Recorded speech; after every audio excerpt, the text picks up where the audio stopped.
WEFM, the new fresh sound.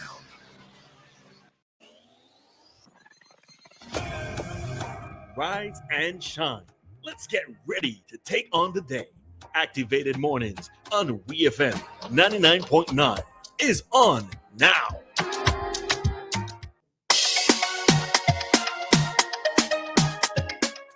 The time is now 7:45 in St. Vincent and the Grenadines, and welcome back to Activated Mornings this morning. You're listening to Ari, and with me in studio is Reliza, and we are Activated Mornings this morning on 99.9 FM. So, an interesting conversation came up during the week, and it was all surrounding a fire truck that apparently shut down the airport in Beckway for a few days because it was not in operation. So the story is on Eyewitness News. Headline is Broken Fire Truck Shuts Down Airport for Days. Hotelier estimates up to US $25,000 in losses. So a hotel in Beckway has asked the government whether it would be assisting in covering the US $12,000 to $25,000 in costs it incurred as a result of the closure of the airport in Beckway last weekend because the fire truck there broke down. The sole fire tender at the J.F. Mitchell Airport is a second-hand truck donated from Canada a few years ago. Stakeholders were informed around 9 a.m. on Friday that the airport was closed, and it remained closed until 9:30 a.m. on Sunday, resulting in loss of money and reputational damage to hotels on the island. The breakdown could not come at a worse time, as the 9-mile sea bridge between Kingstown and Port Elizabeth was affected by a surging sea that prevented the inter-island ferries from docking. Prime Minister Ralph Gonsalves, who is also Minister of National Security, said on WEFM on Sunday that the airport reopened. Prime Minister said, and I really apologize for the inconvenience, particularly for persons who wanted to leave the Beckway Beach Hotel, but their guests got out yesterday on the Beckway aircraft. They were delayed a little, said Gonsalves, whose ministerial responsibilities include the fire service. He said part of the problem was that there was a mechanical problem which the government was trying to get solved in Beckway by a competent person who couldn't resolve the issues. And we had to send down somebody, but the problem was nobody could have gone on the waters, the Prime Minister said, referring to the sea surge on Friday and Saturday, which affected inter-island ferry service. He however said that eventually the problem had been sorted and that the government had budget for new fire tenders for Beckway and Union Island. He said the unfortunate thing is that these fire tenders, there's a long lead time. It's going to take between 18 months and 24 months to deliver. I received a paper with some recommendations as to how we can proceed in the meantime, the Prime Minister said. Gonsalves was speaking a day after the owner of the Beckway Beach Hotel wrote to him complaining about the consequences of the lone fire truck breaking down at the airport and the airport being closed as a result. So Eyewitness News then goes on to quote some aspects of the letter, including a request, or I would say a question, asking the government if they would cover those costs. What do you think, Elisa? All right, so I think it might be important to note. So the article does speak of the costs that were incurred by the hotelier. And so I'm just going to read out some of what it is to let you understand the gravity of this situation. He said that the costs incurred thus far included $800 for a speedboat charter, then US $2,387 to charter Mustique Airways for 5 guests, then $828 for 4 tickets on Inter-Caribbean, then US $5,222.65 to charter for 12 passengers on Air Adelphi, and then US $2,712 for 9 persons on SVG Air. There was also loss of revenue in Beckway, and then claims for incurred costs and nights in Barbados and refund on tickets, which tour operators and guests will demand, right? I think it's unfortunate that this situation has happened.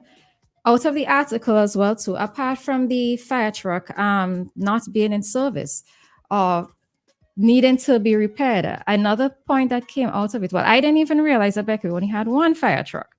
Right, that's what I gathered from the article.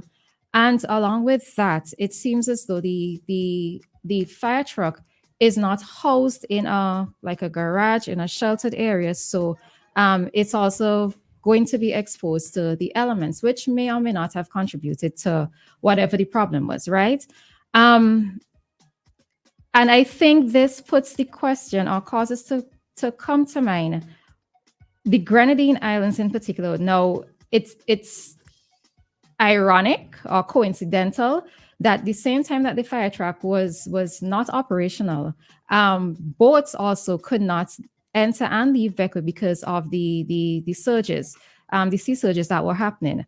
But I think when I think on it, it's also a situation. All right, we have a caller. Hi, caller. Good morning. Good morning. Good morning.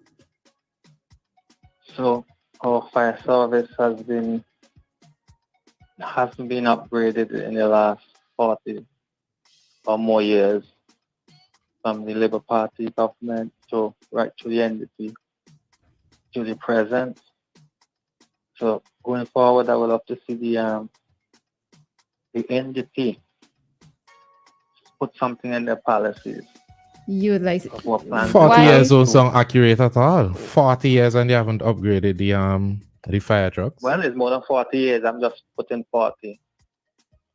I'm just putting 40 in, but it's more than 40. I'm pretty sure since I've been Right to the alive, Labour I've seen Party. new fire trucks be introduced, especially with the opening of Argyle, unless you're talking about Beckwith specifically. And I think what it is, isn't it doesn't the airport at Argyle, isn't it 2 fire trucks that they have stationed out there I think in so. the event that They have something three. happens to They one? have three. They have three. 3? They Okay. have 3. Right. Yeah, and I heard the 3 has to stay there. They Which, can't move right, it Yes. exactly, out the fire. exactly. So which was why it was curious to me how it is a case where Beckwith, the island of Beckwith, only has 1, right? Because I know normally, I think it might be a part of aviation standards that a fire truck has to be stationed there at all times. And from the article, it also mentioned that at one point, the airport was not operational when the fire truck had to leave to attend to a different matter, So, I suppose we have to ask the question, how serious is the caller? You're staying on the line? I'm not sorry. You have another point? Yeah, I'm listening. I'm listening. I'm not interrupting you. I'm waiting until you finish. No, you can go ahead. Sorry, it was my apologies. You can go ahead and finish your point. So why I say they haven't upgraded, because they should be, instead of just have 1 fire station in town, and there's a fire in Georgetown, and the truck has to go up every time it reach up the fire, the place don't burn down, which has happened many times. Yeah, They but should be I like think in they other now countries. have one in Georgetown. Because in 2019 They have a there fire was an station in issue. Georgetown. There was an issue, and the police force had announced that they're decentralizing the fire service so that they would have engines in strategically placed across St. Vincent and the Grenadines. I know this was an issue that we had years ago, but I am advised that they did start decentralizing the fire trucks. So I think there's one at Georgetown, and there's 3 at the airport, and I think outside of that there We is. can't include the one. All We right, can't so- include the one at the airport. They have to stay They there. have to stay there. All right. So So- the interesting thing is that in Cop Chat today, we'll be talking on the issues of fire. And you can ask your question. You can call in at that time and raise your question, and then we'd have the They confirmation. can't Okay. listen. They can't do nothing to whatever exists. To ask them a question, they cannot do nothing. The government has to put the fire stations in place. The fire people will only tell you what presently exists. Right. And That's that's all what they and can that's tell what we you. would get But the what I clarification needed on. is to have a fire station in the leeward side Mhm. too. Decentralized. Yes. Standards and all them things in here. That's what I'm getting to. Okay. No Okay. problem. All right. All right. Thanks, All caller. right. All right, so somebody here is asking, does this mean that the airport is not keeping spare parts for the fire engine, or do they not have the expertise, and why? Based on what I read in the article, to the person who sent this comment, they we're hoping to get one of the engineers from the AIA to come down. But as I said, because there was a storm surge happening at the time, they could not come down by boat. So that was also one of the challenges that they faced.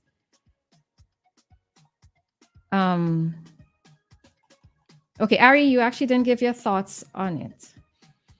I don't have much thoughts on this, honestly speaking. An airport only having one fire truck, and then I think this highlights the importance of having certain professionals or using certain people on these islands. I am not sure, but I am curious to know if there is somebody in Beckway who is capable of repairing fire engines. I am curious to know why we have to wait on somebody to come from mainland. And again, as we always say, St. Vincent is never preventative, it's reactive. So now there was a case where no one could have traveled, the airport is down, and the seas were too rough for travel.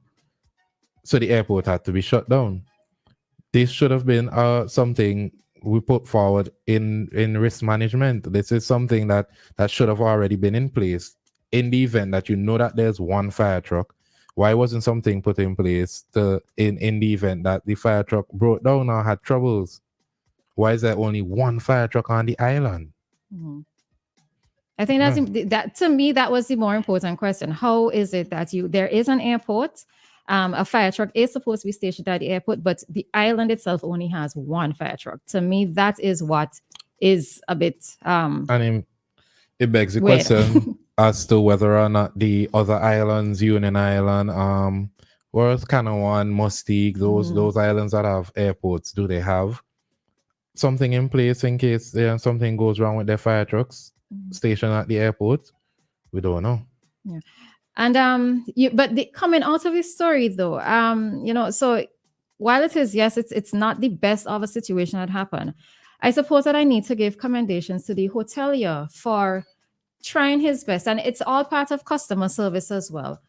Trying his best and having to take on the expenses of getting his customers, his guests, trying to find a way to get them off the island, because the easiest thing he could have probably turned around and said is that the airport is shut down. I can't do anything about it, and not find a way around the situation. And I do have to say kudos to him. Your business reputation has to precede you. And one of the things in being in the hospitality, the hotel industry, is that the guests need to walk away with an experience or something that they can say was favorable, right? Yes, they would have been aware of what the situation was, and that's the reason why I called out what the costs were, because he would have incurred a significant amount in just trying to get the guests off the island. And I have to say kudos to him with regards to that. And but I as Ari said, we are a little bit reactive. And I am hoping that a situation like this is going to put measures in place, not just for Beckway, but for all of the other islands that also have airports, because we are surrounded by water. Our islands are surrounded by water. That's the definition of an island, right? But in the cases where something happens at sea or with the seas, how else can persons leave the island? We have to think about those other aspects as well. So, I want to believe that these are going to be learning lessons for us. It's unfortunate this situation has happened in order for us to learn from it, but things do need to happen, and let's be a bit more proactive going forward, especially with regards to the other islands. But it begs the question, do we have risk management officers or persons who specify in risk management whenever we undertake a project, or do we have them reviewing current projects in St. Vincent and Grenadines? So if something happens at Sandals, is there something put in place that not only Sandals is involved in, but also the government involved in? If someone is injured, what is the procedure for somebody to rush to outside of the hospital, right? The hospital, to rush to Sandals, to get this person to safety, or if they need to fly someone out of St. Vincent and the Grenadines, that's from Bookament to Argyle. What is in place? What is in place for the fires? What is in place whenever? Look at how slow the reaction was, and a lot of persons seem to have not known what exactly to do in the situation where the plane went down in January. What do we have in place for emergencies like these? I think these are the questions that we need to ask. Yeah, well, I know that we're talking about planes and aviation and sea and all that. But as you raise the point with Sandals, the question that always comes to my mind is what happens if something happens on Leeward Road?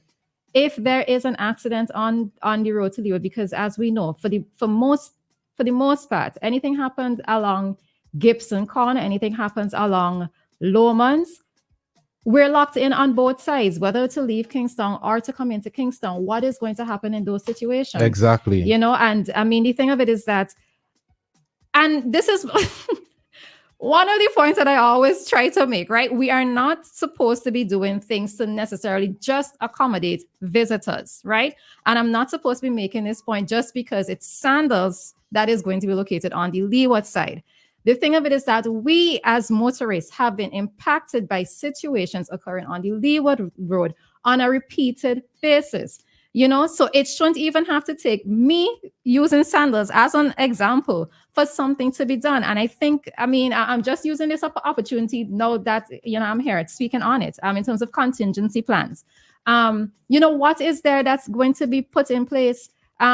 Should, let's say there's a huge arrival of guests, is it that they're going to use they have a contingency plan in place to have their guests probably go via waters? Because I don't know if you've ever noticed, Ari, but I made the observation twice when the execs for Sandals visited.